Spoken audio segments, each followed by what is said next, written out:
Alright, magandang araw po sa inyong lahat mga kababayan. Batang Maynila to eats. Ayan po sa ating screen. Ayan po ay mugshot ni Amadeus Fernando Pagente. Siya po si Pura Luca Vega. No, ang bait niya, no? Ang bait niya tingnan dito sa picture na to, no? Yan, no?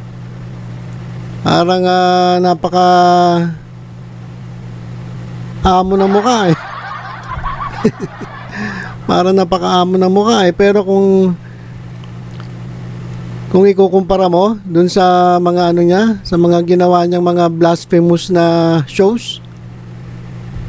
Ito, picture na, papakita ko na yung picture niya dito. Kumpara niyo yung pagmumukha na itong Tulonggis na to dun sa ginawa niya dun sa kanya mga shows bilang drag queen. Lalong-lalo na yung pinaka naging kontrobersyal nung siya ay impersonate na siya si Jesus dun sa viral na Ama Namin drag performance nung nakaraang Hulyo ngayong taong ito. Kumpara niyo yung mukha niya. Kasi dun sa kanyang impersonation kay Jesucristo, talagang makikita mo yung niya, yung grabe yung yung ginagawa niyang pang-aasar ba. Grabe yun, eh. Sobrang kung ikaw ay reliyosong tao, mararamdaman mo, masasaktan ka sa ginagawa nitong Tulonggis na to. Sobrang blasphemous. Grabe yung ginawa nito, eh, nung nag-impersonate siya at kinakanta pa niya yung Ama Namin. Alam niyo, yan yung pinakaayaw ng Panginoon, eh, yung kasalanan yan, yung blasphemy. Ayan yung pinakaayaw niya doon sa kanyang commandments. Sabi niya, thou shalt not use the name of the Lord thy God in vain. Wag na wag mong gagamitin ang pangalan ng Panginoon sa walang kabuluhan. Kaya itong ginawa ni Luca Vega na to, siguro umpisa pa lang ito sa kabayaran ng ginawa niya. At itong hustisya dito sa lupa, konti pa lang yan. Mas matindi yung haharapin niyang hustisya dun sa kabilang buhay. Grabe po yung ginawa na itong Tulonggis na to. Pero ngayon tingnan mo, ba ito? Parang di makabasag pinggan, eh. Pero dun sa kabilang picture, yung picture na yan, grabe kung mang-asar, eh. Talagang malulungkot ka kung ikaw ay Katoliko, kung ikaw ay Kristiyano, sa pinaggagawa nito. Talagang manlulumo ka. So yung litratong yan mga kababayan ay mugshot na nirelease ng Manila Police District dito kay Amadeus Fernando Pagente, better known as drag queen Pura Luca Vega. Siya po ay inaresto ngayong araw na ito. Ang nag-serve po ng warrant of arrest against dito kay kay Pura Luca Vega ay ang Manila Regional Trial Court Branch 36. Bakit siya inaresto? Unang-una, immoral doctrines, obscene publications and exhibitions, and indecent shows.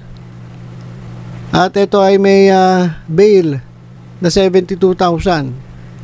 Naku, mag-aano na naman to.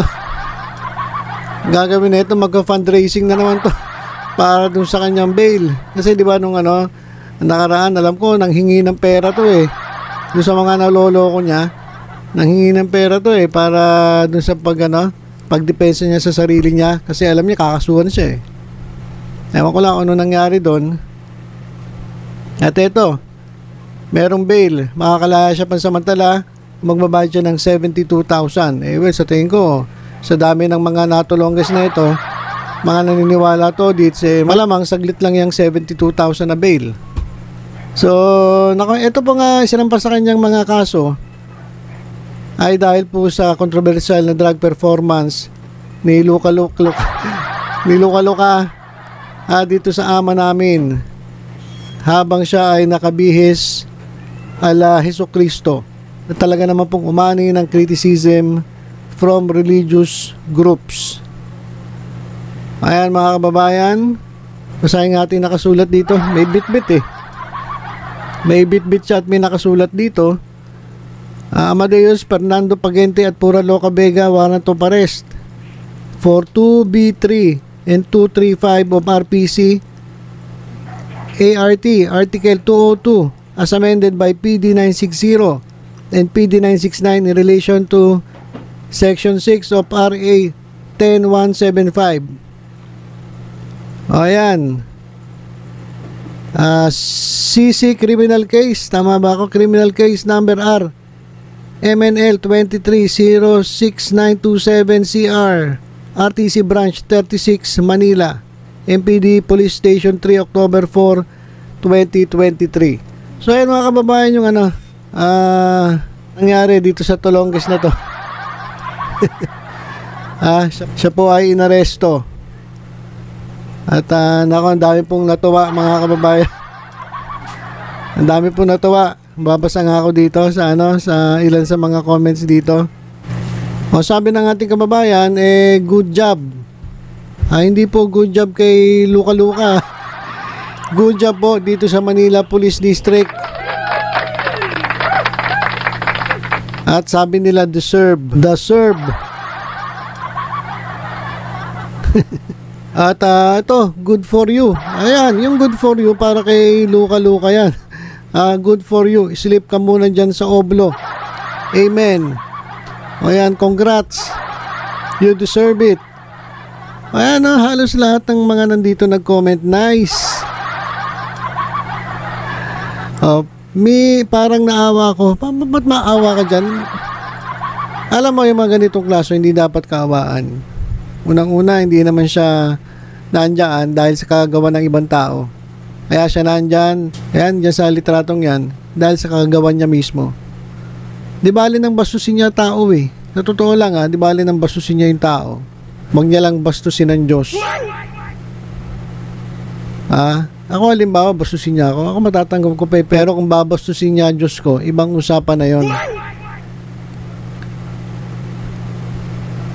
Well, you must be deserved. Mekus. Sana all nakamagshot na. Yan, ngayon ka daw magdrama at mag-arte. Deserve sa'yo yan. Sana mabulok ka na sa bilangguan. Napakabastos mong tao ka. Wala kang respeto. Ayan, nagagalit. Alam mo, galit na galit yung iba nating kababayan eh. Ako mismo nagagalit din. Kasi wala eh. Kumbaga parang tayo kasi makasalanan din. So ang hirap bumato. Parang yung nangyari kay di ba? Sa Biblia, sabi, kung sino sa inyo walang kasalanan, siya yung unang bumato. So parang ang hirap. Kaya ako sinasabi ko na lang, ganito na lang mangyayari diyan eh. Bahala na Diyos sa'yo. Pura Luka. Bahala na Diyos sa'yo. Sa tingin ko, sobrang laki ng kasalanan ginawa mo, blasphemy yan eh. Sa dinami-dami ng kinaayawan ng Diyos, yung pa talagang yung ginawa mo, blasphemy. Binastos mo ang pangalan ng Diyos Ama. Grabe ka. Grabe tong taong ito. Kaya alam niyo sa totoo lang, Diyos ang bahala rito. Diyos ang magbibigay ng hustisya dito. At yung mga yung mga bilib na bilib todits, maghanap na kayo ng pampiyansa ninyo. Kasi yung ina-idol ninyo, ayan, si Luka Luka, si Pura Luka, ayan nakamagshot na. Ano kaya balita? Nakapagpiyansa ba to? Malaman nakapagpiyansa to. Maliit lang yung 72,000 dito sa mga katulad na itong Tolonges na to eh. At gusto ko na rin po idagdag, October 3, 2023 noontime show ratings based on Nielsen Nutan People Ratings data. Number 1 pa rin ang E80, 4.2%, sinundan ng Eat Bulagta na 3.6 at Eat Showtime 2.7. Wala na, pababa na ng pababa ang spaghetti. Ayan po yung ratings. So yun lang po muna ang ating update mga kababayan tungkol dito kay Luka Luka. Kay Pura Luka. Bait oh, bait niya dyan oh. Bait niya talaga tingnan dyan. Sana no, sana matauhan ka na. Yabang kasi nito mga kababayan eh.